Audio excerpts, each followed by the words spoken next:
Hiki ni kituo cha reli cha Guangzhou katika jiji kuu la mkoa wa Guangdong kusini mwa China.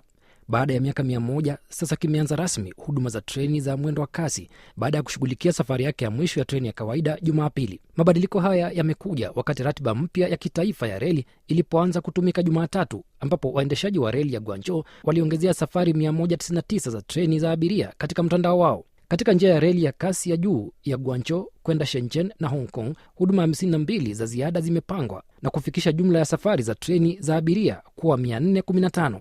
Katika nyakati za msongamano, takriban treni 30 sasa zinafanya kazi kwa saa moja, karibu treni moja kila dakika 2, na kuifanya njia hii kuwa miongoni mwa njia za reli ya kasi ya juu zinazotumika zaidi nchini China. Kama sehemu ya mpito huu, treni zote za kawaida ambazo hapo awali zilianza safari zao katika kituo cha reli cha Guangzhou sasa zimeelekezwa upya kwenda kituo cha reli cha Guangzhou Baiyun. Wakati huo, kituo hiki cha kihistoria kilichoko katikati ya jiji kimepanua huduma zake za treni za kasi ya juu katika njia kadhaa muhimu, zikiwemo njia ya kasi ya juu ya Beijing Guangzhou pamoja na safari zinazounganisha Guangzhou na miji ya Zhanjiang, Nanning, Guiyang na mingine. Mtandao uliopanuliwa unawezesha upatikanaji wa moja kwa moja wa treni za kasi ya juu kutoka katikati ya Guangzhou hadi katika miji muhimu kama vile mji mkuu Beijing, Shenzhou na Wuhan, jambo linaloboresha kwa kiasi kikubwa urahisi wa safari za masafa marefu. Msongamano wa usafiri wa sikukuu ya mwaka mpya wa Kichina unaotarajiwa kuanzia Februari 2 hadi Machi 13 utakuwa wa kwanza tangu kituo hiki kibadilike kikamilifu kwa cha treni za mwendo wa kasi ya juu.